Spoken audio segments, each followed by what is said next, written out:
Hi everyone, it's Rita from Miss Rita to the Rescue. I'm playing around in my studio trying to avoid cleaning it. Of course, the flurry of Christmas is over and I have a mess on my hands, but rather than clean, I thought I would at least come to you and say, if you are new to Cricut Design Space, to welcome you and to let you know that you are in very good hands with all the help that's available here on Facebook and on YouTube. You only need to just reach out and get the information that you need. Today, I thought I would go over this company a little bit. This is an SVG from 3D SVG, or it's called Dreaming Tree. It's a free SVG, and we're kind of working up from a free file to a paid file. And I'm going to show you this one later on. This is a Christmas Mantle Village, but I love it throughout the entire season, and we're going to be working up to this paid file by working on this one here. The reason why is that both of these files utilize these LED lights, and they also use Vellum.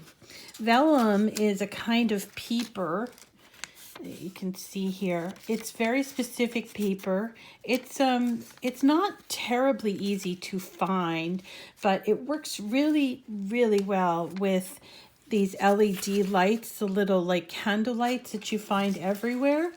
And so it's really fabulous. I've done these LED lanterns. This is a tea light. I've done these lanterns before, and one of the things that I've struggled with in the past is the amount of glue to put on when you're using Vellum. You see here, these are, first of all, Vellum cuts pretty well on a Cricut, any Cricut Explorer or Maker, but it does require special settings, so you have to go to Custom and look for Vellum, V-E-L-L-U-M, and this particular file, which again is free, you can find it on 3D SVG, has a couple of elements. It has like a base. You can see in the picture they've done it in red. And then they have, this is the main piece. It's actually 3 pieces. And then down here they have like this is the Vellum, and then here's like a silver glitter. So what you're going to do is when you download this for free onto your Design Space, you're going to have to bring in all 4 of these parts of the SVG into your Design Space file. And then once you do that, you do have to make sure that all of the places where they've indicated with these dashed lines, you have to attach these parts to the pieces. That's something that the designers can't do, at least not now, and so you have to do it for them, or else you'll end up having cut out things without the dashes, and the dashes are really super helpful to get the lines for scoring. You can also replace these dashes, but that's sort of a video for another day. What I wanted to point out about Vellum is it can be a bit tricky to work with, and so here is how this project goes together. It's these 2 pieces that I've glued together. It makes like the 4 sides of the box, and here's the bottom of the box. We're not going to be concerned about that yet, but we've put these 2 main pieces together at that fold score line, and now I flipped it over, and I'm going to be putting glue on the back side of the lantern of the piece, the one long main piece.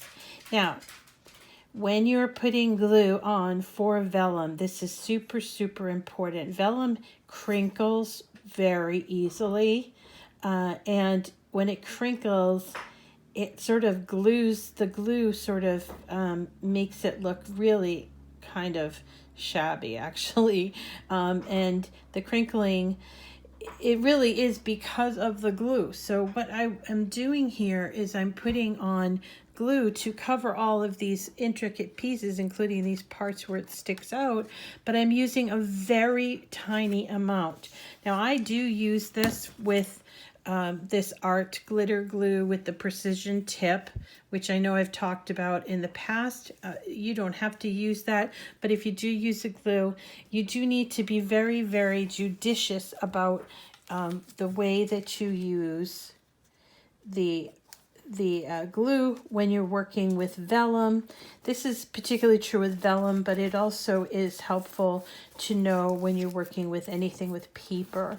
So once I put that vellum on there, I'm going to really push it down, make sure that that glue is really adhering from, you know, making the connection between the vellum. Vellum is, it's sort of, it's a very interesting paper, and it's not very absorbent. When you look at regular paper, you can see that there are like absorbentness to it. It's not super absorbent, so it's something you want to be very careful about. And that might be the reason why it wrinkles. I don't know. It seems to make sense, be the reason why it wrinkles.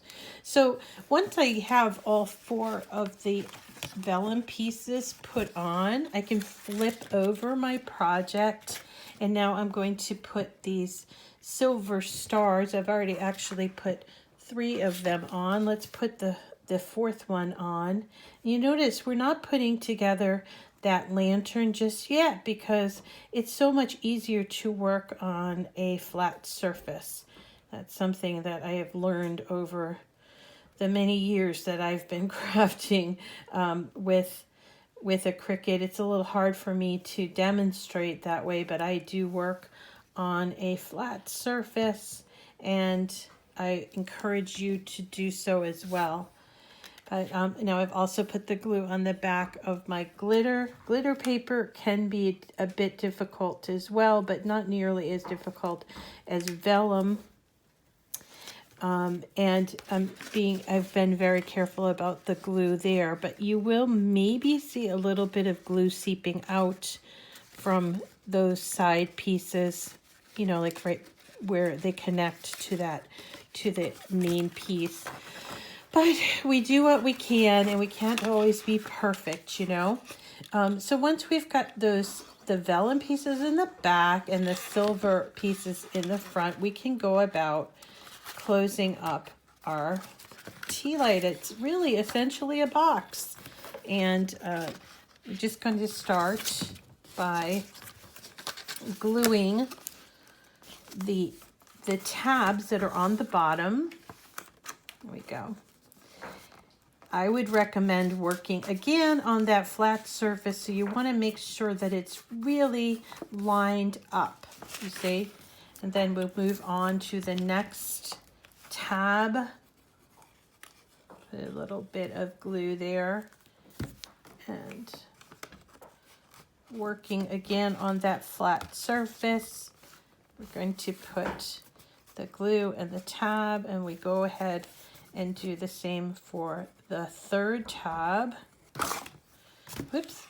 And obviously, as I say all the time to you guys, you're going to be much more careful about what you do with your projects than I am, because I'm doing it and I want to save you some time by trying to be quick about it. So I apologize if sometimes it's not perfect and the final result isn't perfect on the videos, but I'm just showing you so you can get an idea of how these things go together. So once I've done the 3 bottom pieces, I'm going to do that side piece, which is what I've done here. You can see that my bottom pieces aren't really adhered all the way. And when you set it up right side, right? When you set it up right side, you're going to want to make sure it's not kind of warped, because then it would affect the finished piece. but it's essentially a box. You can play around, obviously, because it's paper, and you can play around with it to make sure that it's not looking all warped and wobbly. But there you go. Now, the folks over at Dreaming Tree give you this inside piece that's a liner that you can either just place in there for stability and for it to look good, or you can glue it in there as well. It might help with the stability. The last piece is this wonderful little pedestal, I think. It's a box, also cut out and glued together. And what you're going to do, you actually don't need to use this piece if you don't want to. If you just wanted to, say, be finished with that. And this would look as like a wonderful table decoration for a party, especially a winter party. And again, this is free, so it doesn't cost you anything. And you know, Design Space is free and always has been free, so you don't have to worry about extra costs if you're planning a party. This is it's a nice free and pretty awesome for a free SVG. Now, granted, the folks over at Dreaming Tree need to make money just like the rest of us, and they do offer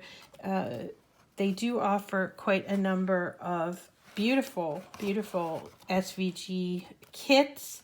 They usually come out about once a month, sometimes a little bit more frequently. Like I think at Christmas they came out with 2, but in this case, once a month. And this is a free file. They have actually a couple dozen free files, but let's just put a tea light in there so you can see. This particular tea light is sort of gold and yellow. You don't necessarily have to use that. You can use the tea lights that are white light, and I wish it was a little bit darker, but here is the completed Snowflake tea light lantern.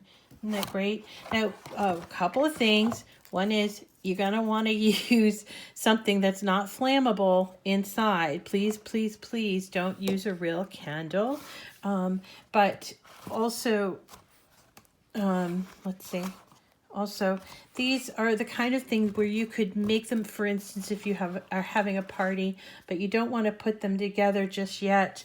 I had a friend that was celebrating the life of someone, and I made a bunch of these in a dragonfly tea light type of thing, and I waited until I put everything together and then waited to assemble the boxes until I actually got to the location of the celebration and put them together, because I didn't want to crush them. These are a little bit, I guess what I'm getting at is they're a little hard to store, and so you might, once you make it, you're going to want to find a place to put it. And that is, my friends, that is Snowflake Tea Light by Dreaming Tree. They can be found at 3D SVG, and that is a free file. And we're going to be doing this and many more files. Some of them are paid files, but we're going to be doing this one coming up. That is a winter village that is illuminated by tea lights and uses a great deal of glitter cardstock, one of my favorites, as well as that vellum that we just learned about here. So I do urge you to make sure that you subscribe to my YouTube channel or follow me on Facebook. It's really important because you don't want to miss anything. YouTube in particular is important because it's sort of the repository, I don't know what the word is, but it's the place where I am storing all of the videos that I make. On Facebook, I find it's a little bit hard to see all the videos, like especially in order, but if you go to my YouTube page, you can go back. And I just wanted to make a remark that I just this morning saw that I reached the 2,200 subscribers mark. If you recall, if you've been with me for a while, you know that I was trying to reach 2,000 subscribers by Christmas, which I definitely did and exceeded. And now I'm on to the next goal. I don't know what the next goal will be. Well, will it be 5,000? I don't know. That seems a little outrageous to me. Maybe the next goal is 3,000. But I'm just so excited that you all have come here and subscribed to my channel. And I would encourage you, if you haven't already, to subscribe. There's no additional cost to you. And you're able to see all of these wonderful projects. And in addition, we do offer monthly giveaways and all kinds of fun things that are going on here and on Facebook. So I would encourage you to subscribe. Plus, I just love to interact with you. So anyway, this is Rita, and this is my Facebook. This is my channel, not my Facebook, but it's part of Facebook, but I'm also on YouTube. And let's see, we come to you just about every day with some really cool projects to use with your Cricut, whether it's a Cricut Explore machine, the Explore family, or the Maker. We use all of those machines to produce mostly paper crafts, but I also am dabbling in vinyl and also some iron-on, and then, of course, the new infusible ink. So we're coming up with some really fun infusible ink projects as well. So do stay tuned, and thanks so much for coming today. You make it a great day.